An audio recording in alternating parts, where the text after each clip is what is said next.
Today we sit down with Douglas Murray, a best-selling author and one of the most prominent thinkers of our time. Douglas is one of the clearest voices defending truth and moral clarity. Jordan Peterson has said about Douglas that he is one of the few public thinkers who refuses to surrender truth to ideology. He says what others are afraid to, thoughtfully, carefully, and without malice. What strikes us about Douglas's work is that he is not Jewish and he's never lived in Israel, yet he is one of the most staunch defenders of the Jewish people and Israel, and he has made such a tremendous impact on the world. His latest book on democracies and death cults, which I read and thought was really a page-turner, very deep, very thoughtful, and really takes us into the world pre and post October 7th, and some stories in here that really left an impression. Just a great book on democracies and death cults, Israel and the future of civilization. Highly recommend. And we'll include the link to the book in the podcast notes. So please enjoy this episode. We hope you walk away with something profound and deep and a takeaway that will enable you to live better and more meaningfully. Today's episode is sponsored by Wrap to Heal and Reveal. It's a heartfelt initiative that began during the painful days when so many of us were praying and doing everything we could to help bring the hostages home. At that time, it was called Wrap to Release. It was a campaign inspired by the Lubavitcher Rebbe's words about the literal, protective, and spiritual power of tefillin. Many of us soldiers are yearning and asking to begin wearing tefillin, but they cannot afford it on their own. The funds go towards helping provide kosher tefillin to IDF soldiers across Israel. Now, as we continue to pray for our nation's healing, the initiative has evolved into Wrap to Heal and Reveal, dedicated to helping our soldiers heal and to revealing Hashem's light and miracles through every act of goodness and faith. By doing the mitzvah of tefillin, we reveal Hashem's light in the world and bring healing. May this initiative continue to do so. To be part of this mitzvah and help provide tefillin for our soldiers, the link is in the podcast notes, and the link is tefillinforsoldiers.org. This sponsorship is dedicated to Rachel Fogelman, who passed away on the day of our recording today, for an aliyah for her neshama, that her soul should be elevated. We want to thank you for being here, for being part of our podcast community, and for enabling us to continue doing the work that we do and create an impact. We hope that you'll walk away with something special today, as always. Enjoy Douglas Murray. It's an amazing conversation. Douglas, thank you so much for being here. We're honored to have you join us. Wow, it's a pleasure. It's an honor to have you. Yeah. Yes. You've shown such remarkable courage in your advocacy for Israel and for the Jewish people. And I imagine it's come with a cost and not for the faint of heart. And we're wondering, where does that courage come from? I mean, you're not Jewish, you're not from Israel, yet you choose to stand up for the Jewish people in a way that's very rare today. And we're wondering, is there an early experience or maybe an early influence, something that shaped you and led you along this path? Well, first of all, I don't think there is a cost. Hit that on the head straight away. I mean, I think we live in an era where a lot of people want to be victims and want to complain and much more. I have the great blessing in my life of being able to write about what I am interested in and to say what I believe to be true. I suppose that sometimes comes at some cost. I mean, there's bound to be somebody who disagrees with you, but that doesn't bother me. And it never has. And so if there were a cost, I wouldn't notice it. For me, the benefit of being able to say what I think and what I see and what I know to be true would outweigh any downside that could come. As for formative influences, I don't know. It's hard to say. I mean, I was brought up to know right from wrong and to believe in the importance of truth. And I suppose as well, not to be deflected from your course by however many lies and, untruths come your way. So I don't think there's any one thing, but I think a whole way of thinking, which to some extent has become less prominent, you might say, in our societies. But that was the society I grew up in was one which, you said what you thought, and if you could be courageous, you were courageous. I don't think it takes much courage to tell the truth. If it takes some, then, Right. Well, what about the people who support the Palestinian cause and they stand so steadfast in their truth. What would you say about those people who are so convinced that they are correct in their views? Well, I mean, there are lots of people who have different views, differing from mine, differing from yours, and I think you have to sort of salami slice what you're really talking about with the supporters of the Palestinian cause. There are many people who have a genuine and sincere connection to that cause, or feel that they do. There are people who have advocated for years for a two-state or a multi-state solution to the Arab-Israeli, now Arab-Palestinian question. And they really have to be separated from, or should separate themselves from, the people I think we've seen in much larger numbers in the last 2 years, in particular since October the 7th, who are not really supporters of the Palestinian people, and certainly not supporters of their right to particular self-determination or statehood, but are just opponents of Israel. And in many cases, just open supporters of Hamas. Once somebody who believes that they're on the side of the Palestinian cause, say in New York, where we are at the moment, once somebody who believes they're on the side of the Palestinian cause ends up thinking that the Palestinian cause is Hamas, well, that's a different conversation, isn't it? But there are perfectly reasonable discussions to be had. And if you're having them with a reasonable person who has reasonable demands, that's one thing. But if you're dealing with the sort of people, including some very, very ill-informed people of late, who think that Hamas is some kind of national liberation movement, or the sort of most forward flank of the social justice movement, well, those people are deluded, and if they can be encouraged out of their delusion, I hope they can be. Yeah, so I wanted to bring that topic up, and I want to start off by sharing that your book is really heartfelt. Your answer that you answered, Eda, and how you became an advocate, it's just you want to share what you believe to be true. You feel that. You feel what you've experienced, and it's also very informative.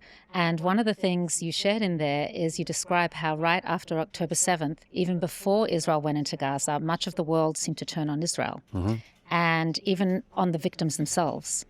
And we saw people celebrating and the media justifying the massacre. So what do you make of that? What do you think that is, even after such horrors, that people, their instinct, it was not compassion, but to blame Israel? Well, as I say on Democracies and Death Cults, that started from the morning of October the 7th. There has been a narrative in the last couple of years that has grown, which is the claim that Israel had the world's sympathies and then inexplicably squandered them through the war in Gaza or other operations.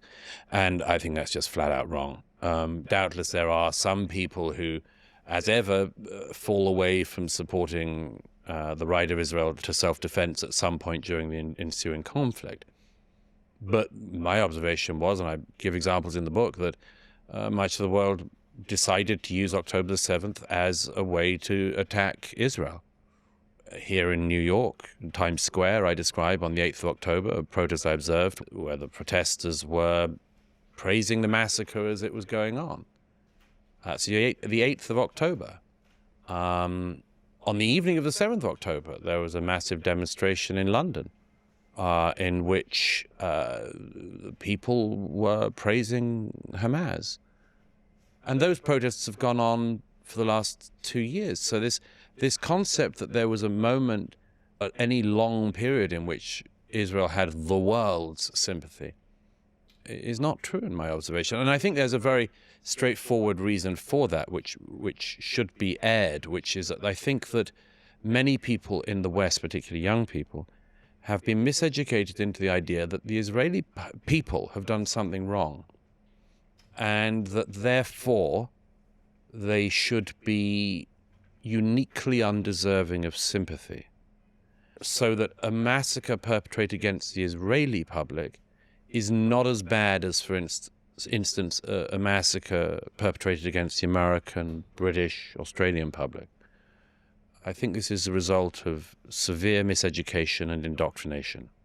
Or could it also be anti-Semitism? Well, I think it's both. It can be either. For some people, there's just vast misunderstanding. A lot of people don't realize what they've fallen into.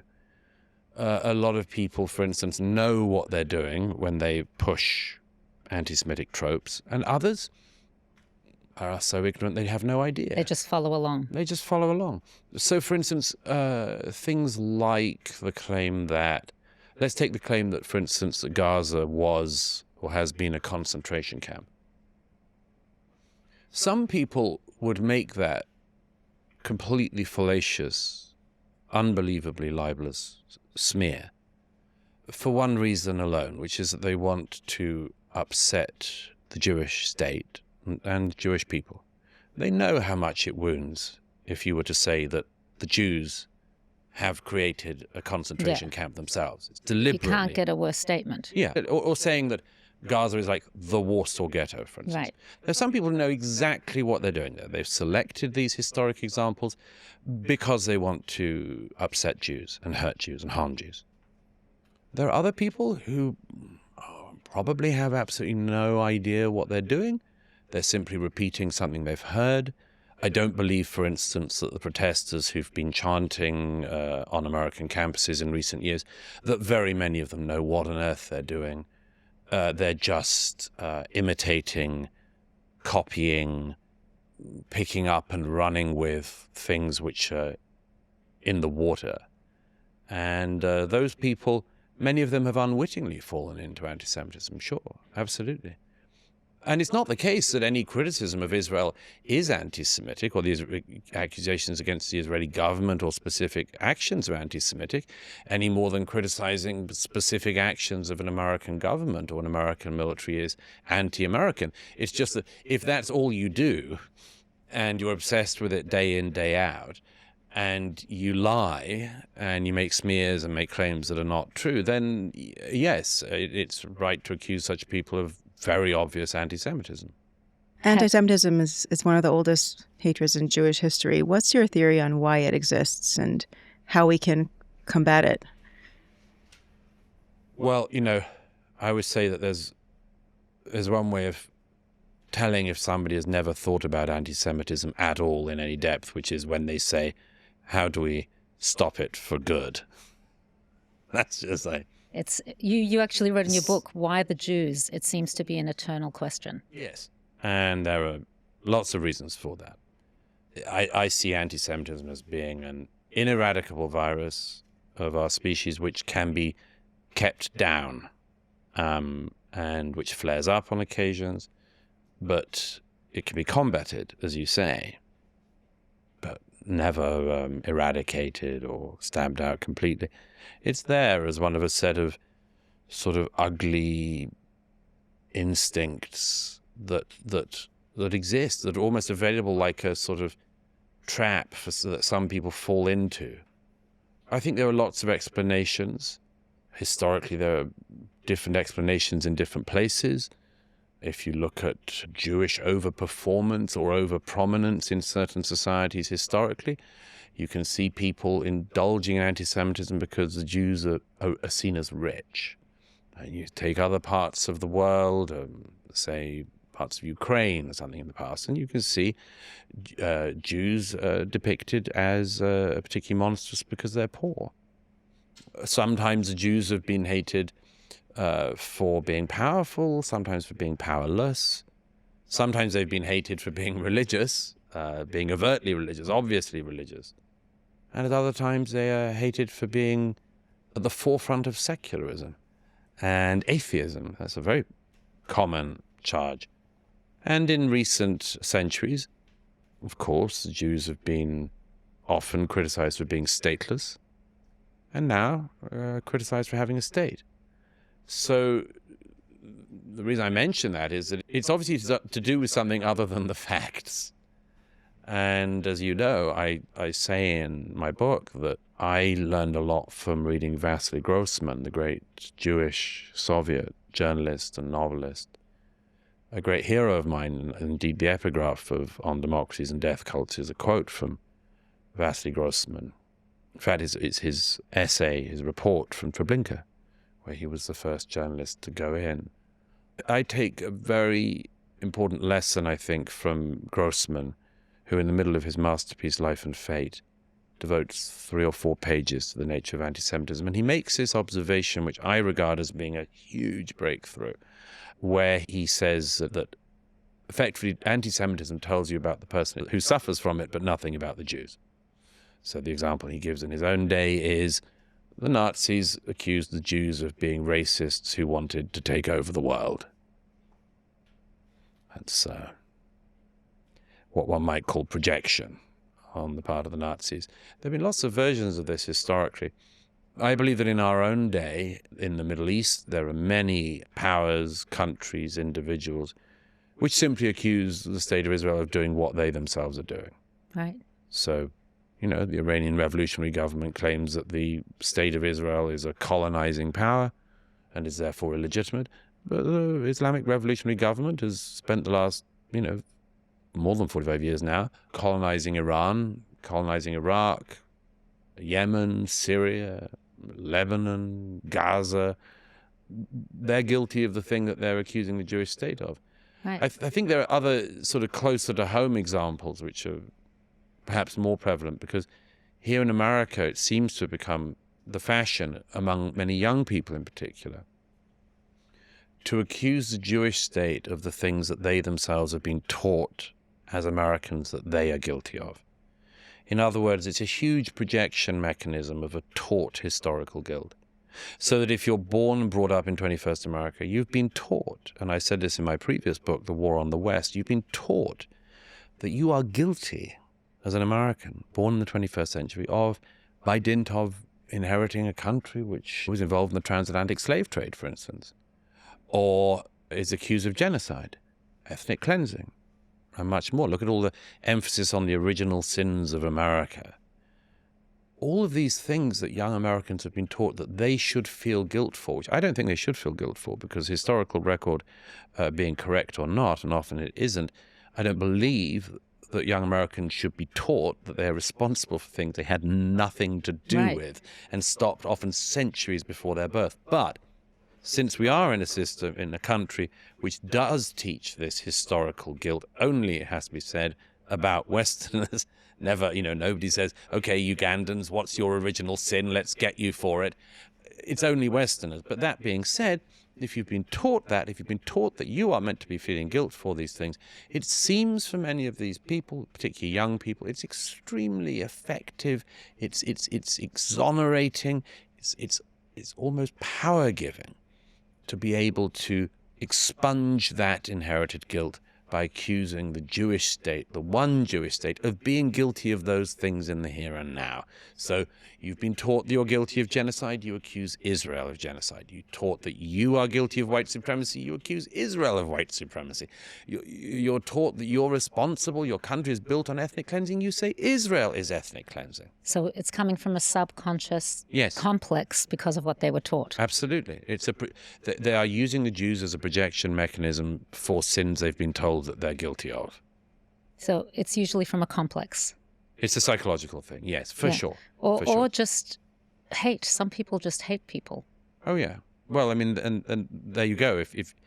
If you live a hate-filled and resentful life, you will find that you slip into very well-known tropes to do that.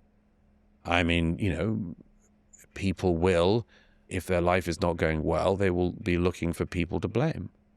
And again, I mean, historically, the Jews, because of their relatively small number, do present for some unhappy people an almost perfect target. I mean, it's extraordinary. And that's why I say that although it should and can be dampened down, it can never really be eradicated any more than I think we'll be able to eradicate greed or envy or sloth from our species.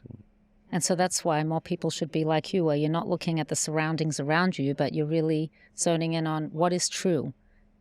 Well, yes. I mean, but as I said in the War on the West, that's not something that's very popular to do or easy to advocate for, because, I mean, for instance, somebody who leads a resentful life, who... you're not leading a resentful life, but Yeah. So No, but if you are if leading you a are, resentful life, yeah.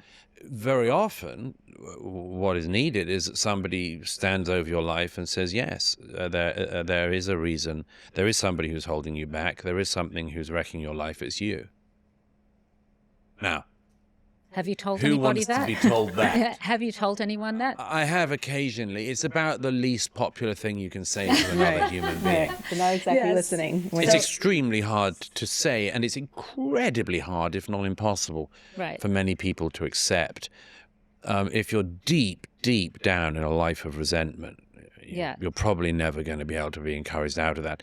If you're just starting off in it, then yeah, there's time to save people for sure. Yeah. But that is a deep psychological thing, way below the level of, this week's politics or, this month's movement or agreements in the Middle East. Have you grown more disillusioned or hopeful over time doing what you do? I imagine you've seen some pretty dark things and seen a lot of mistruths being spewed. Where are you today? Where are you now on how you feel about how we're doing? There's never, in my experience, a sort of constant trajectory of either disenchantment or enchantment or optimism or pessimism or anything like that. These things fluctuate with time and with events. It's true that you can't stare into the heart of darkness, the actions of a group like Hamas, and feel entirely positive about our species and our hopes of survival. However, then you find people who give you enormous hope again. And as I mentioned in the somewhat positive conclusion to On Democracies and Death Cults, that's something I've actually felt more than perhaps any time in my life in the last couple of years. And it's because not of ignoring the evil, and I use that term judiciously, the evil of Hamas, Hezbollah, and these jihadist terrorists. I contend with that. I've thought about that. I've seen that. But I also know that to think on evil and to see evil, you have to inevitably, you will be pushed or should be pushed by yourself to also therefore consider its opposite. To think about evil and to see evil necessitates you, pushes you, urges you to then consider what the good is. And that often comes up in extraordinary circumstances. In the darkest of places. And in the darkest of places, exactly. Any examples that stand out to you of? Well, you had actually written in your book that you met heroes along the way that didn't even know themselves that they had it in them to be a hero. Absolutely, which is a very, very inspiring concept, that terrible things happen, but people raise themselves to the moment and become people even more than they knew they could be. Lots of examples of that I give in the book, and some are known, some I think are pretty unknown.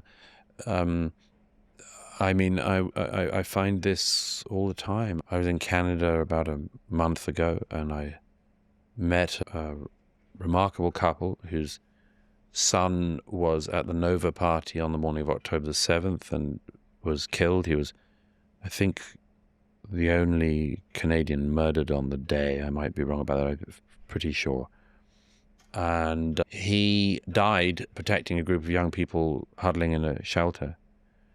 And I said to his parents that through their grief and everything, they could at least had the consolation of knowing that their son had died probably doing the greatest thing that any man can do, which is dying in the process of saving the lives of others. That's a truly not just heroic, but good use of life. Perhaps the best. Wow.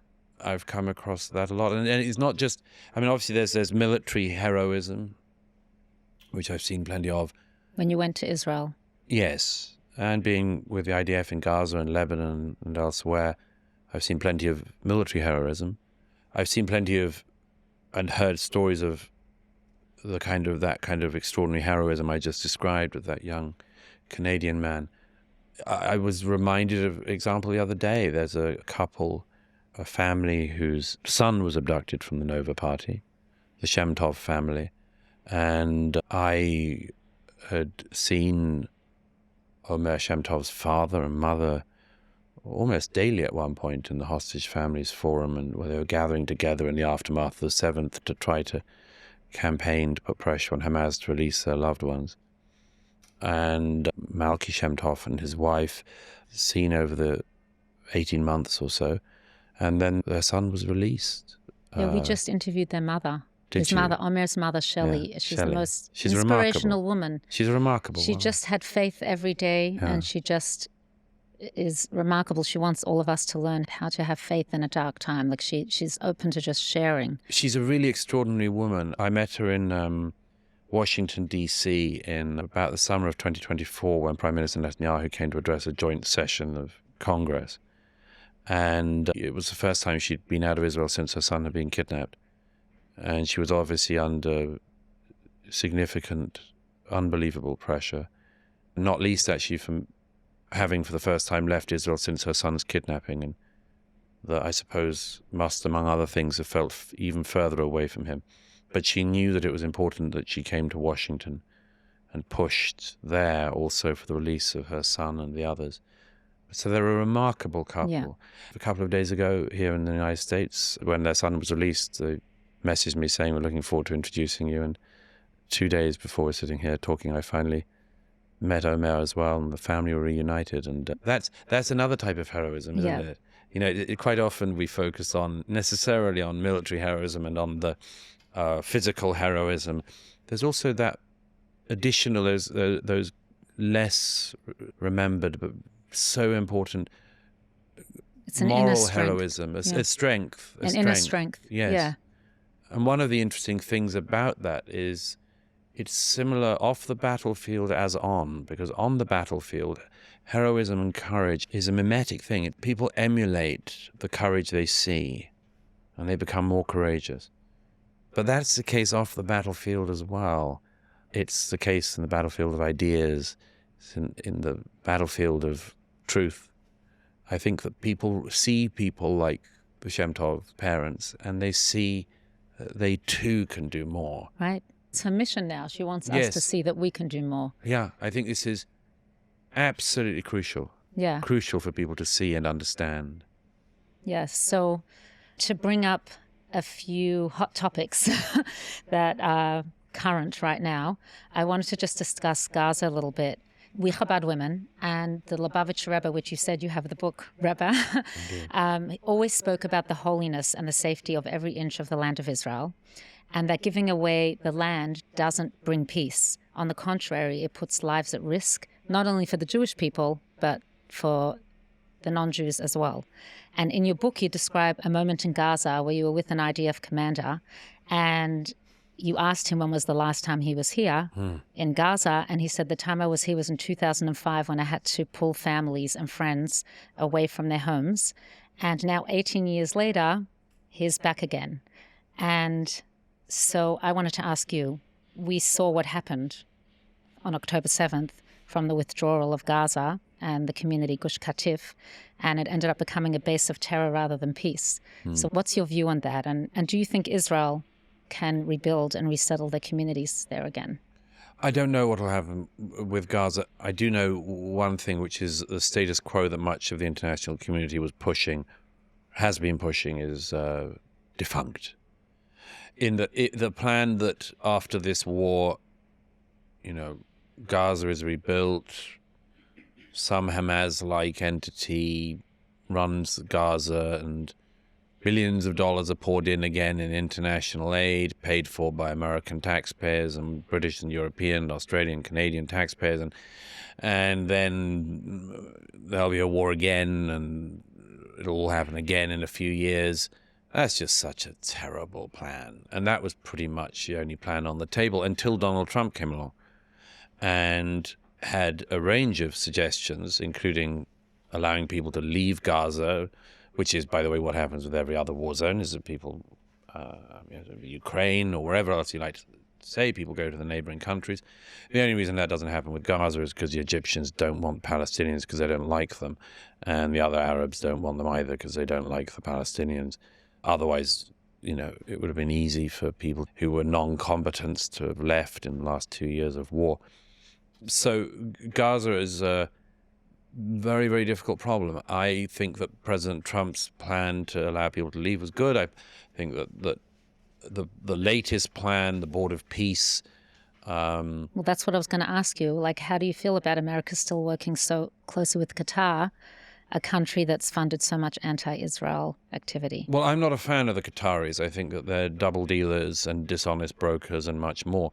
If they were real allies, they wouldn't be funding the Muslim Brotherhood. They wouldn't be funding all the terror networks. They wouldn't be hosting and funding Hamas. I think the Qataris are totally dishonest actors, at the very least double dealers. However, the Trump administration has a different view about Qatar, and they have, to their credit, the Trump administration has managed to get the Qataris, President Erdogan in Turkey, and a bewildering array of regional allies to be part of this next phase in Gaza. Now, that seems to me to have the opportunity to be something very positive. But, of course, like everybody who knows the story, I'm skeptical. Because That's what I was wondering, if you're skeptical, because you could share why you're skeptical. Well, I mean, there's a whole set of things. One is Hamas has still got some operative capability, clearly, in Gaza. Personally, I'm sad to read in recent weeks that there's any, whenever it says a Hamas spokesperson, I'm sorry, there are still Hamas spokespeople. Right. After 2 years of war, I was hoping that Hamas would be completely decimated and have no presence on the ground. And they've demonstrated, as the IDF has withdrawn, of course, and we've all seen the footage of Hamas trying to reassert its control in Gaza, rounding up Palestinian families who they believe are on the other side from them and shooting them in the back of the head one by one, machine gunning them. That's Hamas behaving as Hamas behaves. I'm sorry that they're in a position still to do that to the people of Gaza, because it's another tragedy for the Gazan people and will be a tragedy for everybody else next. I'm concerned about a whole range of things in the plan. I'm, of course, like everyone, immensely grateful that the hostages who are still alive have been returned home. There are still bodies that Hamas are negotiating with and playing very nasty, ugly games with, which is just an example of their disgustingness as an organization. I mean, who uses a dead body as a bargaining chip? But I'm very pleased that I'm pleased that the miracle, the hostages are actually returned. It was a miracle. All of us were joyous to be able to see the hostages reunited with their families. Unbelievable. And that has to be, remembered before we, I think the word is kvetch about right. But here we are now. We don't want history to repeat itself. No. Well, number one of my concerns is who has oversight on the education of the next generation of Palestinians in Gaza. We know what UNRWA, various UN organizations, did. We know that young Gazans for 18 years that Hamas was running Gaza were educated to believe that the highest use for their life on earth was to martyr themselves in the cause of murdering their neighbors. That cannot be the case in the future. Now, can another entity in the region, better ally like, the Emiratis, for instance, have control of education in Gaza or oversee it? I don't know, but one of my other, kvetches about this is that one thing I have observed in country after country, not just in the case of Israel and its neighbors, is that international peacekeeping forces very, very rarely do the job that they're meant to do. Right. It's also what their intentions are. Like, do they want a Palestinian state?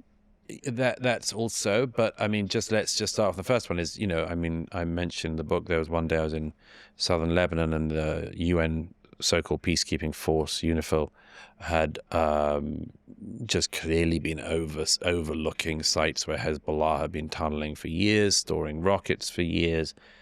And the peacekeeping force at that point was some Irish soldiers and some Sri Lankan soldiers. And they'd obviously just not done their job because they just watched Hezbollah break Resolution 1701 that got a halt to the 2006 war and just rearm again and put their missiles, including long-range missiles, back in place. And they just watched this, but then, you sort of think, well, what Irish soldier or Sri Lankan soldier is going to risk their life going up to Hezbollah and saying, hey, guys, why are you doing so much rocket firing at the moment? Well, that's the problem with the international peacekeeping forces. Well, the one thing I do know, though, however, is that whatever happens, I personally do not want to see one more young Israeli soldier have to go into Gaza and fight again. I don't want to see it. This has to be the final Gaza war. And exactly how that is the case, I don't know. It'll just have to have enormous attention paid to it. And I think, by the way, the fact that President Trump has been elected or elected himself, depending on how you, to be the chairman of the Board of Peace is a very good sign, because it means he's invested in making sure this succeeds. That is a very good sign. Yeah, he's been good for the Jewish people. Well, he does what he says he's going to do. Right. He puts things into action. Yes. I mean, his most vehement critics sometimes say things like, why did he do this? How come he did that? Whether it's tariffs or bombing the Iranian nuclear reactors. And you go, did you see anything he said he'd do? Did you hear any of his speeches or his promises? He does what he said he would do. Right. But we don't know what the outcome is going to be from all these negotiations with Qatar and all the other neighboring countries. No. And what that's going to lead to. No, we don't. And that's what's worrying. It's going to be worrying for a long time. I would like to see, I'm hoping that the weakness of the Ayatollahs since the IAF and the American Air Force had completely free overflight over the skies of Iran. I'm hoping that regionally this means that the Islamic Revolutionary government's power is seen to be massively lessened, and that into that vacuum more peaceful things can step. But we'll see. Right. Like, I just want to ask you, the Abraham Accords were seen as a breakthrough for peace. Yeah, they were a breakthrough. Yeah. But some say they were also meant to push Israel towards ultimately accepting a Palestinian state. So, well, do you think that's true? I don't think that's true. I think that the Abraham Accords stated objection was to normalize relations in the region between Israel and neighbors in the region, to increase, cooperation, trade, all of the things that just are obvious. I mean, there's so much that if Israel's neighbors wanted to work with Israel, so much that could be done for every party. I mean, so many things the Israelis know how to do in every imaginable sphere, from tech to agriculture. And just obviously their neighbors could benefit from this. And there are things that the neighbors have that Israel could benefit from. So the Abraham Accords inspiration, which Jared Kushner in particular deserves huge admiration for, is that they demonstrated that what had been the status quo belief or claim for decades was completely untrue, which was you had to sort out the Palestinian issue before you could have normalization with any neighbors. Everyone who looked at it knew that the Palestinian leadership never were going to accept an agreement. Yes, Arafat obviously walked away from it at Camp David.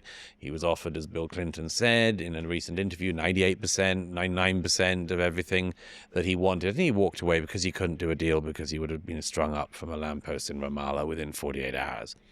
So the Palestinian leadership were pretending they wanted a deal, as they pretend now, and they don't want a deal. Why should Israeli normalization with other states be reliant on this corrupt Palestinian Authority entity or whatever? And the answer is it shouldn't be. Yeah. If there is an extension of the Abraham Accords, and it seems that one of the reasons why Yahya Sinwar and co. launched the October 7th attack when they did was in part, not only, but in part because of they saw the normalization. They saw Saudi Arabia coming in, the likelihood of it coming into the Abraham Accords and others, and they wanted to wreck that. Now that Yahya Sinwar and his friends are in the dust, maybe, I hope that the word is that there will be other countries that join either the Abraham Accords or sign parallel accords.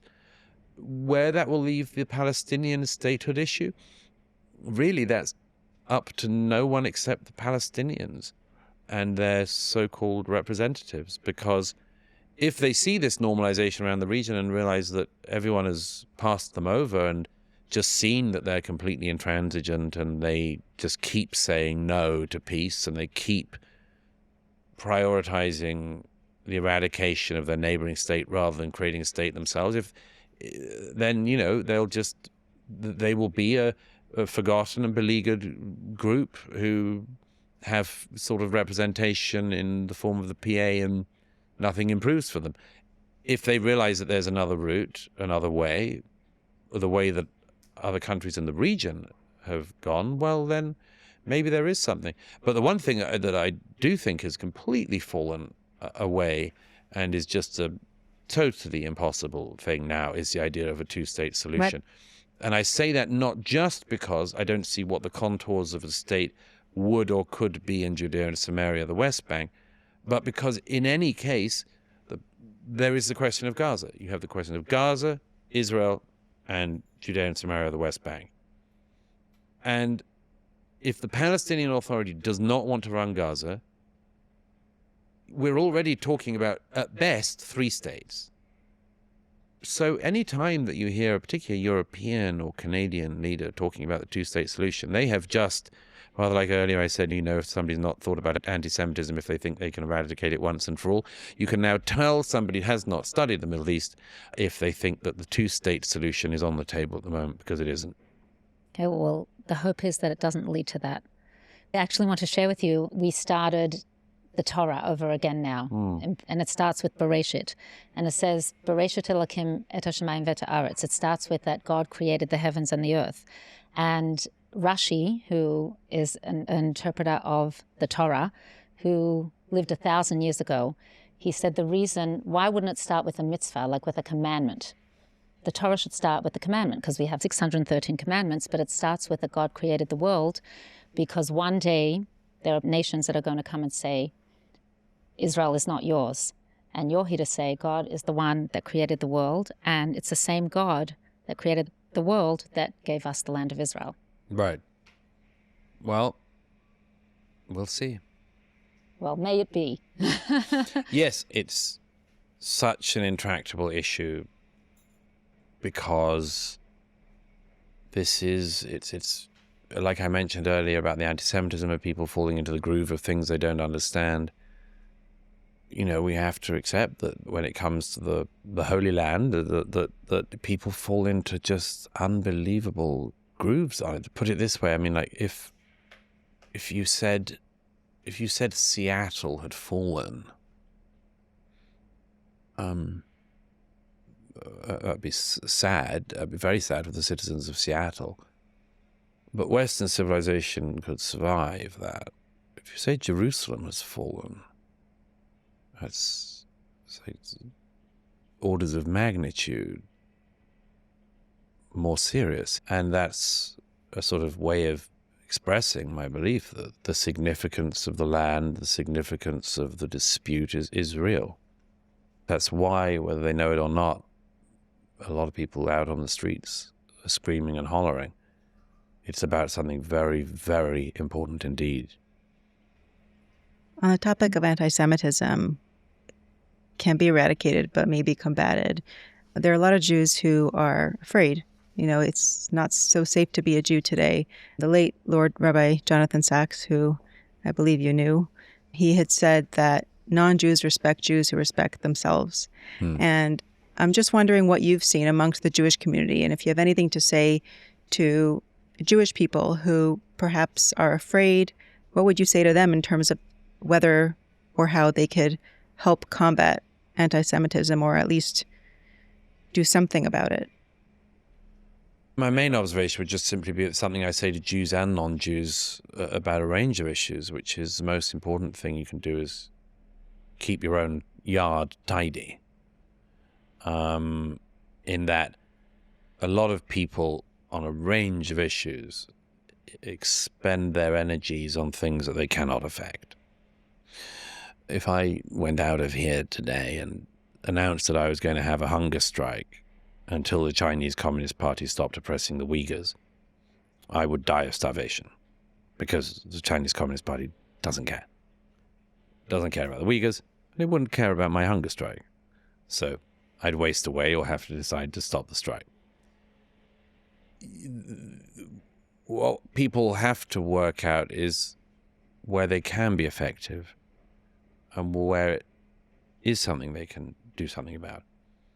I would observe that a lot of Jews and non-Jews think that they can affect the attitudes or the policies of the Israeli government or something like that. I think that's a matter for the Israeli government and the public in Israel that votes them in or votes them out. For me, I'm sometimes startled by how little attention is expended on, how much more attention could be expended on issues here at home. And Like what kinds of issues? well, for instance, don't send your child to a university that is incredibly anti-Semitic. Don't put your trust in institutions and give money, support, most importantly, your children, to institutions which are just, since October the 7th, have just let down all of their Jewish students.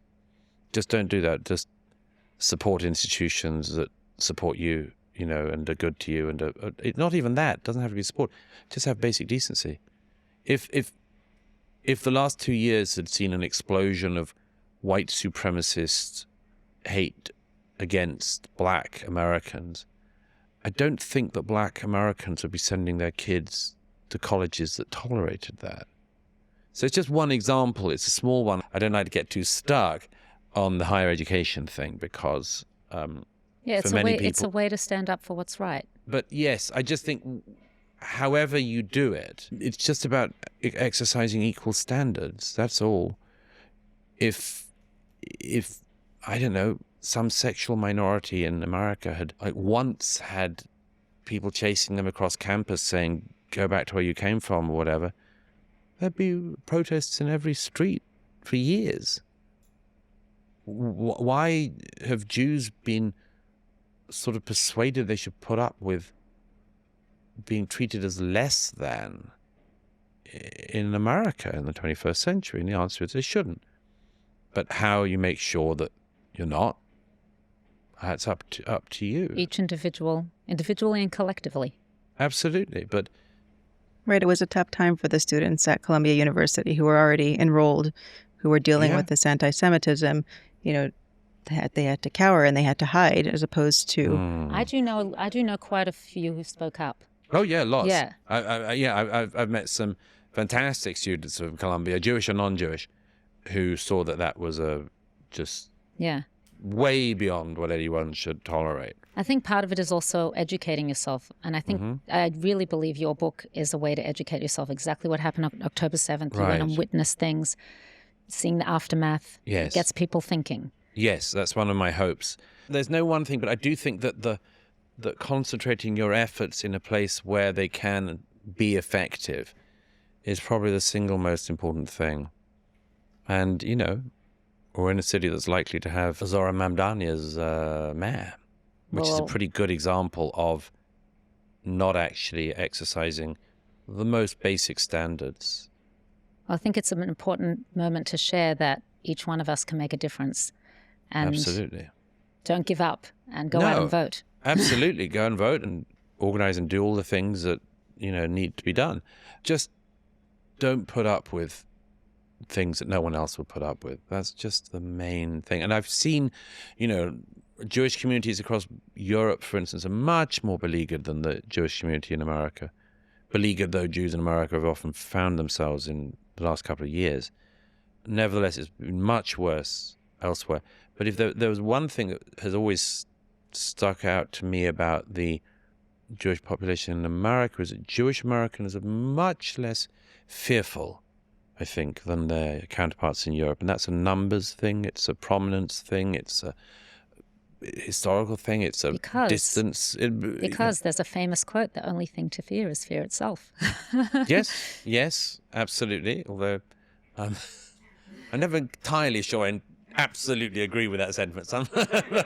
How do you not agree with it? I've always liked the phrase. Yeah. Sometimes things are just damn scary as well. And your instincts are telling you,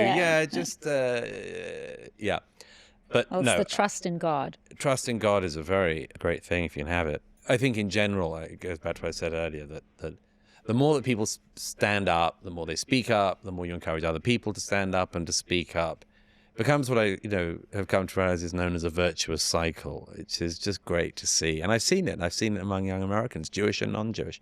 You see somebody who is proud of things they should be proud of and resilient and so on, and they encourage other people to be proud and resilient as well. Yeah, I'm into that. I just wanted to go back to a point where you said, well, we don't have Sinwar anymore, but right now, in exchange for the hostages, there are, I think it's over 1,000 terrorists that have been released. And It's horrible. yes, which is horrible. And just to go back to your book for a second, Sinwar himself has said the best news in the universe is when he hears that there's a hostage, because then he has, it opens a glimmer of hope for him. Yes, he for said them all to be released. Palestinians, all Yeah. Palestinian terrorists in Israeli prisons. So the best now hope they it's- have is when they hear that news Right, of an when they hear the abducted news that Israeli. there's a hostage. Yeah. So we don't want this to happen again. Yeah. So now with so many terrorists being released again, it feels like we're repeating the same painful cycle. So what do you think that Israel should be doing to break that? I mean, we've been hearing different things. Some are calling for the death penalty, and others would say that there should be a rule that you cannot negotiate with a terrorist. Where do you stand on this difficult balance? It's such a difficult one, isn't it? I mean, I do not envy the Israeli politicians and others who have to make these calls.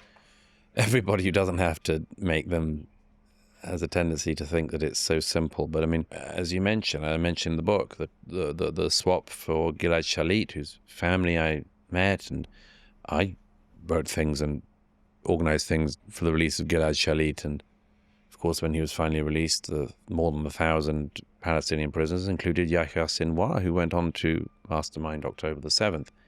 So this is why everyone who knows about this, like us, is even more worried by the current swap of living and dead hostages for living Palestinians in Israeli prisons for terrorism. And there's so many moral problems in that, aren't there? Because I mean, I know people who have seen in these swaps the,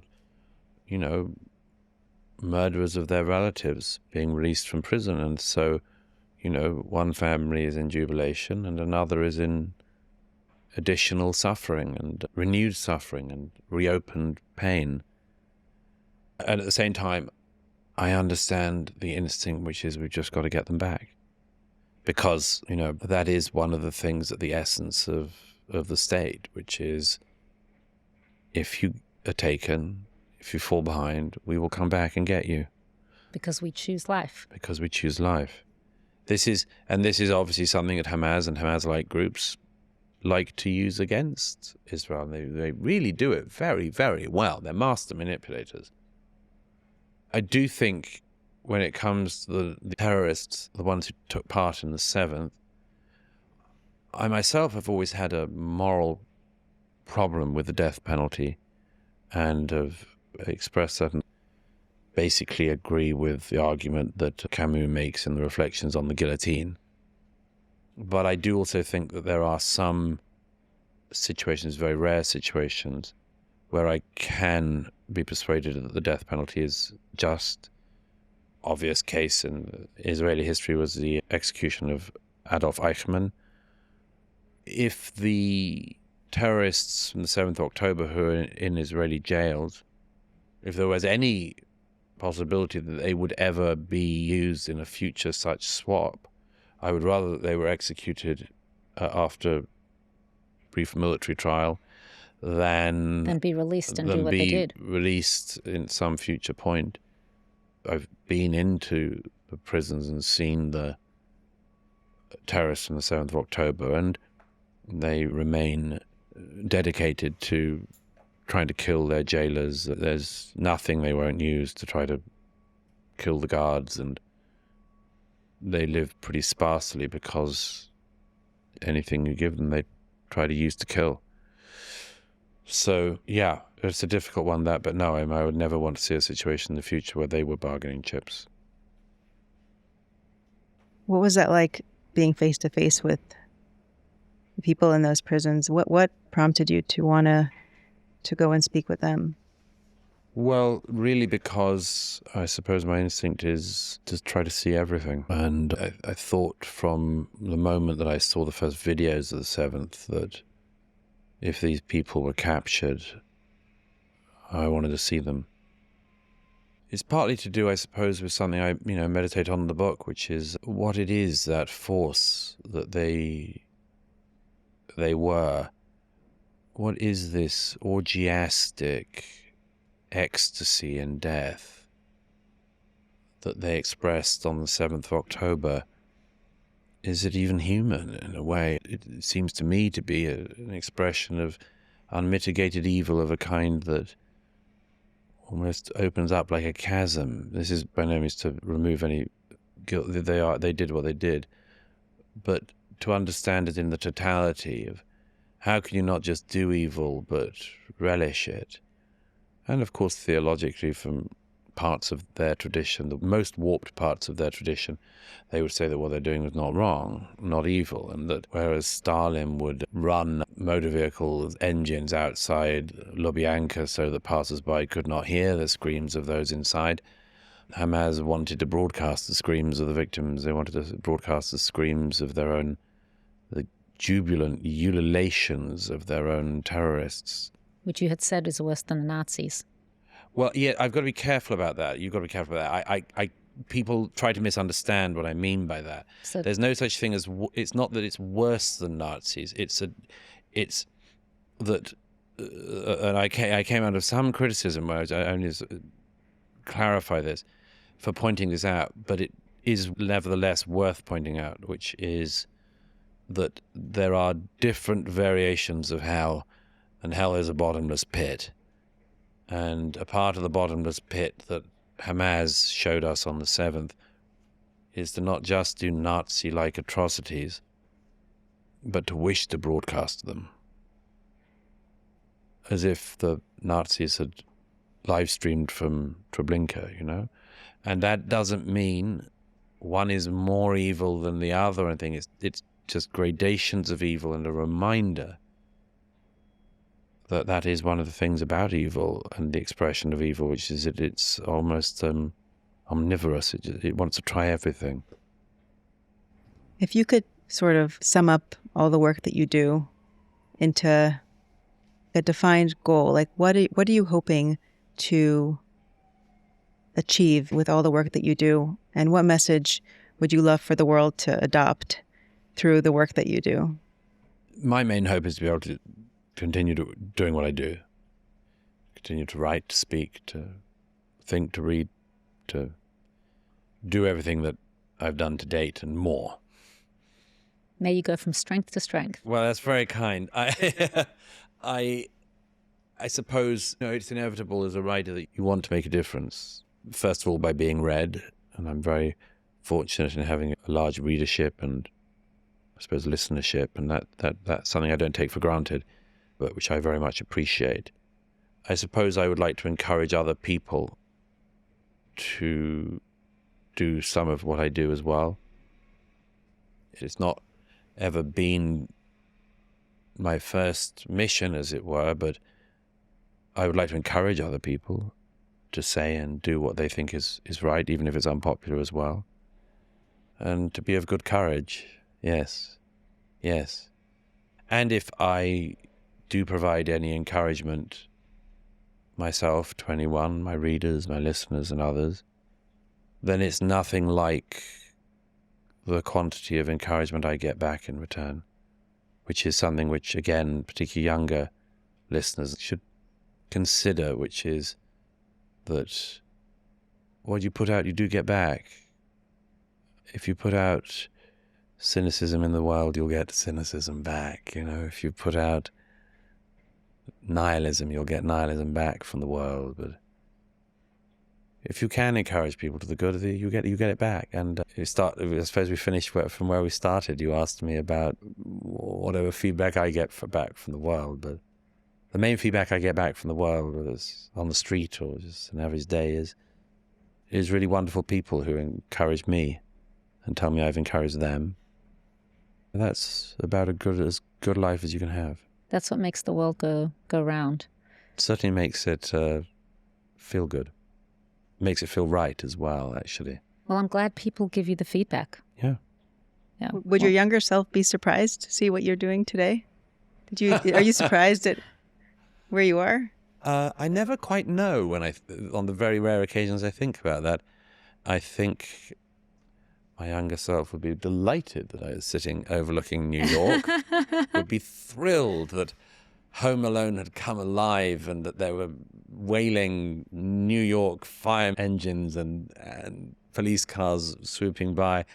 I don't know. I think he'd be simultaneously slightly bewildered and rather pleased. Yeah. Nice. Did you have certain like goals and dreams when you were younger? I suppose so. So you were a big thinker. Dreamer. Big not thinker and dreamer. I don't know if I was a dreamer. I always had an inner drive, which is, Right. you never know quite where that comes from. Hashem blessed you with it. It's possible. God. Yeah. I suppose to some extent I'm on a mission. Yeah. I guess when God presented you with a mission, you recognize your talents and you use them. That makes me blush, but yeah. Well, you do use them, that's for sure. With all the next generation, if you had a vision and seeing them all in front of you and you were able to share a message to them, there are many people that are going to be listening, but a whole younger generation, and you wanted to share something with them, what would it be? I think the most important thing in a way is to live deeply. It's quite easy to live in distraction, always, and never more so than in our age. But if you can find a way to live and think deeply, feel deeply, be amazed what it'll see you through. And I've been very interested and impressed and moved in the last 2 years by the number of people who've drawn on depths they may not have known they had, but they were placed there at some point in their lives by a rabbi or a parent or a priest or a grandparent or a mentor or whatever. And people should seek to have that strength, which can see you through absolutely anything. So that's what I say. Don't eat the intellectual equivalent of fast food. So it's kind of like looking deeper to your inner self and thinking about Not things. not your inner self. It's focusing on your inner self can make you selfish. a flatulent, selfish. I'm trying to understand how you define looking at yourself. Go to the deeper things that have seen our predecessors through, and then you'll see the truth. I think it's more likely that you'll see the truth. And if you connect to the things that seen your forebears through, they're likely to be things that'll see you through as well. That's beautifully said. So we normally wrap up our episodes with a favorite quote. Do you have a quote or a few that you live by, love to share, find very meaningful? You've quoted a few philosophers in this conversation. I loved how you ended your book. And I thought while you're thinking about your favorite quote, I just put my pen here just to share this because it's really brilliant, as your whole book is. So you write, "Finally, I realized that I have found the answer to a question I have mulled over for almost a quarter of a century. All my adult life, I had heard the taunt of the jihadists. We love death more than you love life. I had heard it from Al-Qaeda, from Hamas, from ISIS, from Europe, from Afghanistan. Several of my friends and colleagues had heard such war cries in their last moments. How could anyone overcome a movement of people who welcomed death, who gloried in death, who worshipped death? Was it not inevitable that against such a force, West could not possibly win? This was what I feared for many years. Yet this year I saw an answer to it. Of all the soldiers I saw in war, none took delight in their task. They could feel victorious on occasion, proud to have completed a mission and gotten their unit out alive. But from the south of Gaza to the south of Lebanon and the West Bank, none take a joy or pleasure in the task they have to do. They did it not because they loved death, but exactly because they loved life. They fought for life, for the survival of their families, their nation, and their people. Even the most secular of them knew that the lifestyle most of us take for granted cannot be taken so. They know that you won't have the ability to party in Tel Aviv, fall in love, grow a family, or live a meaningful life unless they are willing to fight for it. Choose life is one of the most important commandments of the Jewish people. It is also one of the fundamental values of the West. They and all of us can win in spite of the enemy loving death, because there is nothing wrong with loving life so much. It is the basis on which civilization can win." I think that's an amazing message. I thought I'd give you some time to choose a quote. As it happens, I gave a lecture last year at a wonderful university called Ralston College in Savannah, Georgia.